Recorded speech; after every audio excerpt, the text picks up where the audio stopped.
여러분, 산다는 것도 힘든 거지만 죽는 것도 쉽지 않는 것이죠. 그런데 하나님께서 우리를 부르실 때까지 잘 살아야 합니다. 왜냐하면 생명은 내 것이 아니고 생명은 하나님의 것이고요, 생명을 주관하시는 분이 하나님이시기 때문에 그렇습니다. 우리가 원하든 원치 않든 어떻게 살든 인생은 한 번 살다가 가게 됩니다. 한 번밖에 없어요. 여러분, 죽음에 대한 설교는 장례식이 아니면 주일 설교로서는 하기가 쉽지 않는, 잘 듣지 못하는 설교입니다. 우리는 요즘 특히 코로나 바이러스 영향으로 팬데믹을 인하여 참으로 그 어느 때보다도 죽음을 가까이서 보고 있습니다. 그리고 참 지금은 사랑하는 가족의 세상을 떠나는 것을, 죽음을 보면서 특별히 코로나 바이러스로 돌아가신 분들 가족들에게는 너무너무 아픈 시간입니다. 여러분, 그 가족들을 향해서 누가 복 있다는 말을 할 수 있겠습니까? 우리는 여전히 병이 걸릴까 봐 두렵고 지금과 같은 때에 정말 죽을까 봐 두려운 것이 솔직한 고백입니다. 이것은 많은 사람들이 가지고 있는 감정이고 느낌일 것입니다. 그런데 오늘 본문 말씀을 중심으로 해서 성경이 이야기하는 죽음의 복이 무엇인지를 살펴보기 원합니다. 먼저 성경이 이야기하는 죽음의 의미와 그 기원이 어디서 오게 됐는가를 볼 텐데요. 오늘 본문 말씀 14장 13절 다시 한번 봅니다. 상반절만 볼게요. 또 내가 들으니 하늘에서 음성이 나서 이르되 기록하라. 자, 여러분, 이 말씀을 보시면 사도 요한이 이제 천성에 올라갑니다. 성령의 역사로 천국에 올라가서 하나님께서 보여주시고 들려주시는데 하늘에서 음성이 나서 이야기하기를 기록하라. 자, 그리고 나서는 그 다음에 죽음에 대한 이야기를 기록하는 장면이 나와요. 자, 이 말씀은 무엇을 이야기하고 싶으냐면 사도 요한이 자기 생각을 가지고 기록한 것이 아니고요, 자기가 원하고 자기가 경험했던 것을 기록하는 것이 아니라 하나님께서 들려주시는 하나님의 음성에 대한 기록하라는 것을 이야기합니다. 자, 다시 한번 돌아가면서 생각해 보겠습니다. 사도 요한이 이 환상을 보고 하나님 앞에 들림받아서 천성을 보는 그 상황이 어땠습니까? 세상에 지금 팬데믹으로 죽는 이런 상황 이상이었죠. 특별히 예수 믿는다는 사람이, 예수 믿는다는 이유 때문에 너무나도 많은 사람이 죽어가고 있었어요. 자, 근데 예수 믿는 사람들에게 이 상황을 보고서 요한이 환상을 보고 하나님께서 말씀을 들려주시는 거죠. 그래서 하나님이 주신 말씀을 가지고 기록을 하고 있습니다. 근데 성경은 이 죽음을 어떻게 이야기를 하느냐면, 성경의 죽음은 한 번도 없어지는 것이라고 말한 적이 없어요. 죽으면 끝난다, 이제 모든 것이 끝이다, 그래서 없어진다. 그래서 여러분, 이 해석을 잘 하셔야 됩니다. 여러분이 가지고 있는 생각과 해석이 세상적인가, 아니면 책에서 배웠는가, 아니면 경험에서 알게 됐는가, 아니면 성경이 이야기하는 것인가를 보셔야 돼요. 근데 이 성경은 죽음의 의미를 어떻게 이야기를 하느냐 하면 분리로 설명을 합니다. 죽음은 분리다. 그러니까 death is a separation, 분리되는 것을 이야기했어요. 근데 성경은 일반적으로 두 가지 죽음에 대해서 말하고 있습니다. 첫째는 육적인 죽음이고요, 두 번째는 영적인 죽음입니다. 자, 육신의 죽음을 이야기를 할 때에 육신의 죽음은 육신입니다. 고깃덩어리와 같은 이 육신이, 이것이 영으로부터 분리되는 겁니다. 떨어지는 거예요.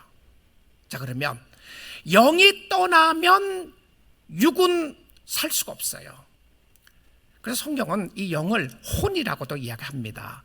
푸누마라고 하는 영이라는 단어도 있고 수케이라고 하는 혼이라고 하는 단어도 쓰는데요, 어떨 때는 비슷한 상황 속에서 같은 상황으로 쓰고 있는 부분들이 있어요.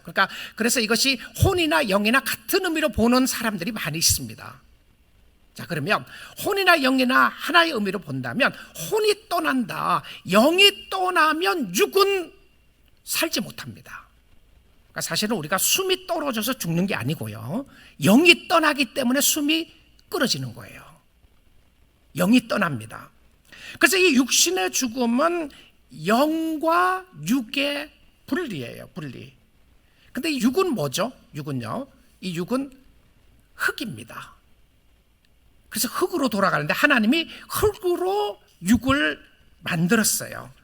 그래서 이 육이 떠나면, 영이 떠나면 육신도 흙으로 돌아가요. 근데 성경에 이 육신의 정욕을 위하여 살지 말려고 이야기하는 것은 육은 결과적으로 영과 연합되어 있을 때만 의미가 있습니다. 여러분, 이 땅에 사는 동안 이 땅에서 오래 살고 싶으시면요, 육을 잘 관리하시는 거 좋은 겁니다. 좋은 거예요. 그래서 우리는 운동하는 거 좋게 생각해요. 예수 믿는 사람도 운동도 안 하고, 예수 믿는 사람은 음식도 마음대로 먹고, 그럼 내가 이 땅에 사는 동안 맛있는 거 먹고 건강 음식 먹고 하는 거, 이것은 영적인 사람이 아니었기 때문에 그런가요? 저희들은 그렇게 믿지 않습니다.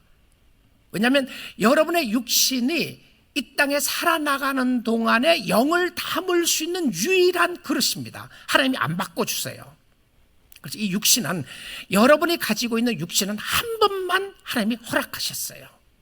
근데 이 육신이 아프기도 하는 거예요. 병에 걸리기도 하고요, 어려움이 들기도 합니다. 그래서 여러분, 우리가 조금 조심해야 될 것 중에 하나가 무엇이었냐면, 육신적인 아픔이 꼭 신앙이 없는 것처럼 이야기하면 안 돼요. 신앙을 우리가 회복시키기 위한 부분들도 있지만 육이기 때문에 아픈 겁니다. 육이기 때문에요. 영이 육으로부터 떠나는 것이 육적인 죽음이라고 그랬죠. 이것은 피할 사람 아무도 없습니다. 아무도 없어요. 근데 또 다른 죽음이 있습니다. 또 다른 죽음이 무엇이었냐면, 영이 하나님으로부터 떠나는 겁니다. 이것을 무엇이라고 이야기하냐면 영적인 죽음이라고 이야기해요. 영이 하나님으로부터 떠나는 것이죠. 사람들이 생각하지 않고 믿고 싶어하지 않는 것은, 육신의 죽음보다 더 무서운 것은 영적인 죽음입니다.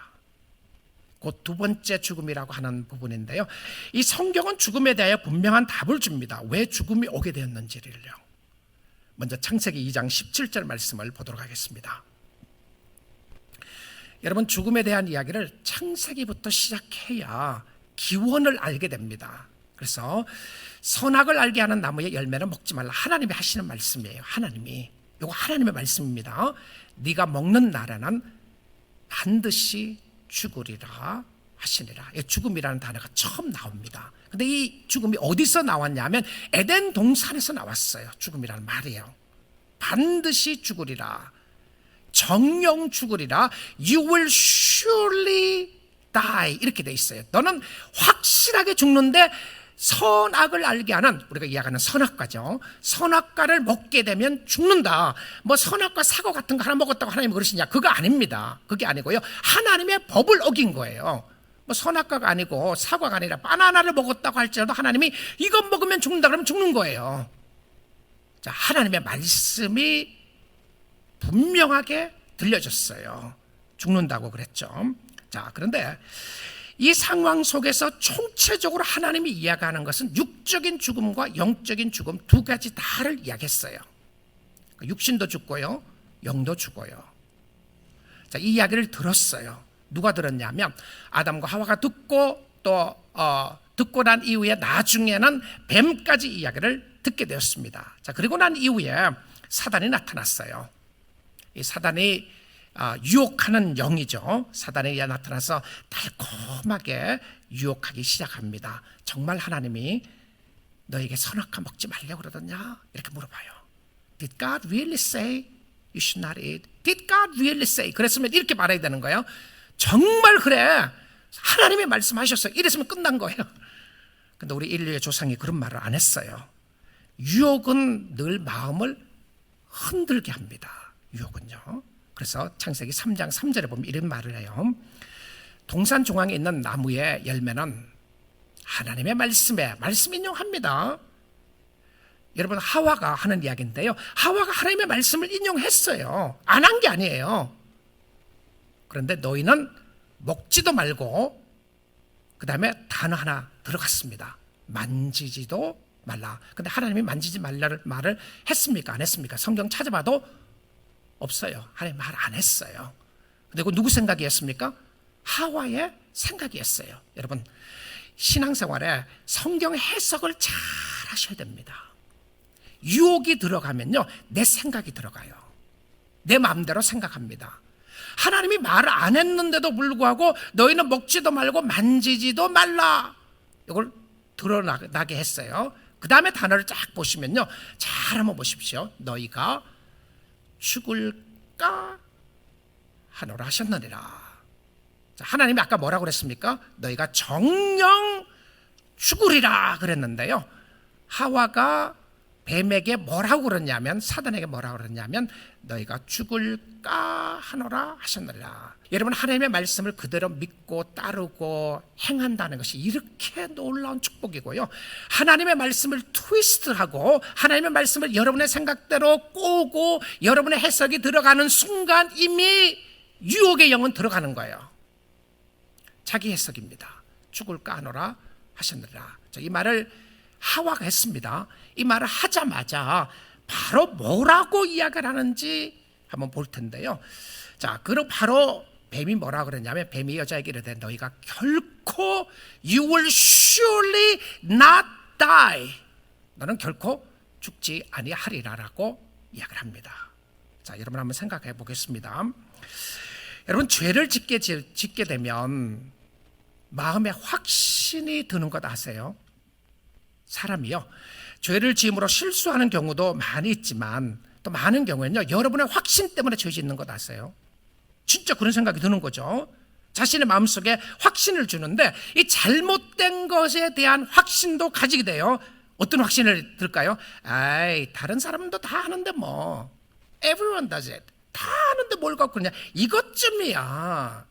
이렇게 사는 것이 제대로 사는 거야. 별것 아니야. 에이, 하나님 한번 봐주시겠지. 이와 같은 상황인데 이렇게 어려울 때 하나님도 안 봐주시려나? 아이, 그러면 죄 짓고 나서 그냥 회개하면 되지. 여러분, 죄를 지을 때도 확신을 가지게 됩니다. 이 참 신기하죠. 근데 이 확신의 이야기를 하도록 한 것이 마음속에 있는 죄의 유혹에 의한 사단의 역사라는 사실을 알아야 합니다. 자, 하나님은 정령 죽으리라고 그랬어요. 사단은 정령 죽지 아니하리라고 이야기를 합니다. 그러면 누구 말을 들어야 되겠어요? 아담과 하와를 만든 사람이 누굽니까? 하나님이에요. 왜 우리가 하나님 앞에 우리의 죄에 대한 responsibility를, 책임을 가져야 되냐면 창조주가 하나님이에요. 내가 아닙니다. 내가 나를 만들지 않았어요. 나는 우연하게 스스로 태어난 사람이 아니에요. 생명의 주관자는 하나님이시고 하나님이 만드신 거예요. 그런데 사단이 뭐라고 그러냐면 하나님을 대항하면서 안 죽는다고 그래요. 자, 우리 이 이후부터 우리의 인간의 삶 속에 두 가지 음성이 들리게 됩니다. 예수 믿는 사람들에게도요. 하나는 육체적으로 의한, 육신에 의한 사단의 음성이 늘 들려지고요, 하나는 하나님의 음성이 들려지게 돼요. 하나님이 이렇게 살아야 된다고 이야기를 하는데 사단은 그렇게 살지 말려는 거예요. 너 적당히 살면 된다. 뭐 교회 그렇게 가느냐, 예수 뭐 그렇게 믿느냐, 예수 안 믿어도 다 구원받을 수 있는 방법이 있다. 이게 어디에 있어요? 성경에 있나요? 자, 끊임없는 이런 소리들을 듣게 되는데 놀랍게도 하나님의 형상으로 창조된 인간은 사단의 책임을 안 져요. 사단의 책임 안 졌어요. 너 안 죽는다 그러고 나서는 결과적으로 선악과를 따먹게 되잖아요. 그럼 따먹게 되면 책임을 져야 되는데 책임을 그렇게 말한 사람은 책임 안 졌어요. 그리고는 하나님의 말씀에 의하여 죽음이 오게 됩니다. 첫째는 육신적인 죽음이 왔고요, 그리고 두 번째는 영적인 죽음이 오게 됩니다. 근데 놀랍게도 여러분 그거 아세요? 영적인 죽음이 먼저 왔다는 것을요. 무슨 의미죠? 아담과 하와가 에덴 동산에서 쫓겨나게 됩니다. 이 쫓겨났다고 하는 것은 하나님과 관계를 하지 못하도록, 하나님을 뵐 수 없도록 쫓겨난 거죠. 영적인 죽음이 먼저 왔어요. 그리고 난 이후에 육적인 죽음이 왔습니다. 결과적으로 죽었는데 나중에 죽게 되죠. 왜 딜레이 데스가 온지 아세요? 하나님이 아담과 하와를 사랑했기 때문에 그렇습니다. 자, 이런 의미로 생각을 하면 우리가 죽음에 대한 부분에 있어서도 딜레이 되는 것은 하나님이 주시는 놀라운 축복 중에 하나입니다. 살아있다는 것이 축복이에요. 지금요, 살아있다는 것이요. 하나님을 만날 수 있는 시간 벌어주신 거예요. 여러분에게 시간을 벌어주세요. 이 성경은 이 죄로 말미암아 온 죽음을 결코 미화시키지 않아요. 성경은 죽음을 가장 무서운 마지막 원수라고 그래요. Greatest enemy, the last enemy, 원수라고 이야기합니다. 어디서 성경에 그런 말이 있죠? 고린도전서 15장입니다. 55절을 보게 되면 사망아 너의 승리가 어디 있느냐? 네가 진짜 죽음이 너를 끝으로 이길 거로 생각하느냐? 사망아 네가 쏘는 것이 어디 있느냐? 이 사망이 뭘로 표현하냐면 죽음은 스팅이라고 그래요. 이 쏘는 것으로 이야기합니다. 쏜다는 의미가 뭡니까? 아픔이죠. 아픔이에요. 그래서 이 죽음을 우리는 이 원수의 모습으로 설명을 하면서 이야기를 하는데 56절에 한번 보겠습니다. 사망에 쏘는 것은 죄요. 왜 죽는지를 설명을 했어요. 그러니까 우리가 가슴이 아픈 게 뭐냐면 죄 때문에 그렇다는 거예요. 죄의 권능은 율법이라. 여러분 이 죽음에서 피할 수 있는 사람 아무도 없죠. 그래서 죽음은 슬픈 겁니다. 사랑하는 사람들과 헤어지는 것은 아픔입니다. 고통스러운 거예요. 예수님도 나사로가 죽음 앞에 와서 나사로가 죽은 것을 보고 예수님이 어떻게 하셨습니까? 예수님이 우셨습니다. 저는 거기에 굉장한 많은 위로가 돼요. 예수님이 사랑하는 사람의 나사로의 죽음 앞에 와서 예수님이 우셨다는 표현이 말입니다. 예수님이 우셨어요. 성경이 이야기하는 모습은 무엇인지를 보겠습니다. 어떻게 죽어야 복 있는 죽음을 맞이하게 되는지 한번 볼 텐데요. 아름다운 죽음이 아니라 복된 죽음입니다. 아름다운 죽음이 아니에요. 어디서 어떻게 죽어야 한다고 성경은 말하는지 본문을 볼 텐데 오늘 본문 14장 13절 중반에 보겠습니다. 지금 이후로 주 안에서 죽는 자들은 복이 있도다 하시매 성령이 이르시되 그러하다. 자, 성령께서 씨를 해주세요. 도장을 찍어주시는데 emphasize가 강조하고 싶은 부분이 어딨냐면 주 안에서 죽는 자들입니다. 주 안에서 죽는 자들. 우리가 육신을 가지고 살기 때문에 병에 걸릴 수 있습니다. 그래서 죽을 수가 있어요. 나이가 많아서 죽을 수도 있고 젊어서 죽을 수도 있습니다. 세상적으로 이야기를 하면 젊어서 죽은 죽음을 안타깝게 생각하죠. 저 죽음은 너무너무 안타까운 죽음이라고 생각하는 사람들이 주위에 있을 수 있습니다. 그러나 사랑하는 성도 여러분, 주 안에 있는 죽음이었다면 그 죽음은 복된 죽음인 줄 믿습니다. 주 안입니다. 그런데 이 주 안에서 죽는 죽음이 복된 죽음이라고 하는 것을 구약 성경에도 말해주는 데가 있는데요. 시편 116편 15절입니다. 그의 경건한 자들의 죽음은 그의 성도들의 죽음은 이렇게도 볼 수 있습니다. Saints, 경건한 자들의 죽음은 여호와께서 보시기에 귀중한 것이로다. 이렇게 돼 있어요. 하나님을 사랑하고 하나님을 섬기는 하나님 안에서 죽는 죽음은 여호와가 보시기에 복된 것이다 라고 되어 있습니다. 복된 죽음이었다는 것이죠. 주 안에 있다는 것은 하나님의 자녀가 된다는 의미고요. 하나님의 자녀가 된다는 것이 얼마나 큰 축복인지 모릅니다.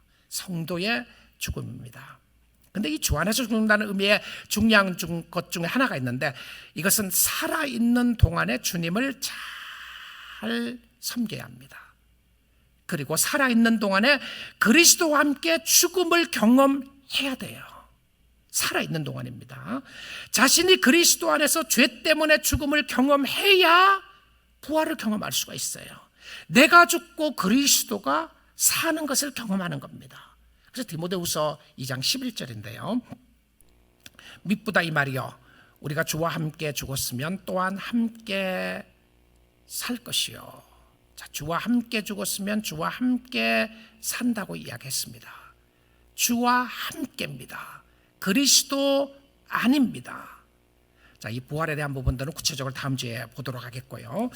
왜 주 안에서 죽는 자들이 복이 있는 것인가? 부활 때문에 그런 것이죠.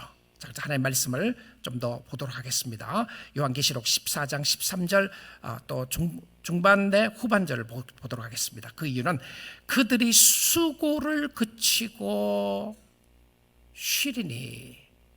자, 오늘 본문을 해석하면서 죽음을 볼 텐데요. 주 안에서의 죽음이 복된 것은 수고를 그치고 쉬기 때문이다.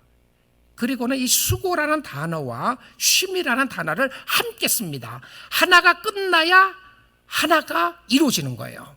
이 살아있는다고 하는 자체가 고뇌와 아픔이 있고 수고가 있게 되는데, 이 수고라는 단어가 세상에서의 일을 말합니다. 그래서 예수님이 뭐라고 그랬냐면 수고하고 무거운 짐진 자들아 다 내게로 오라 내가 너희를 쉬게 하리라. 그렇죠? 수고와 쉼을 이 땅에서 경험하게 하세요. 근데 이 수고는 이 땅에서 끝이 나기 전에는, 내가 죽기 전에는 안 끝나요.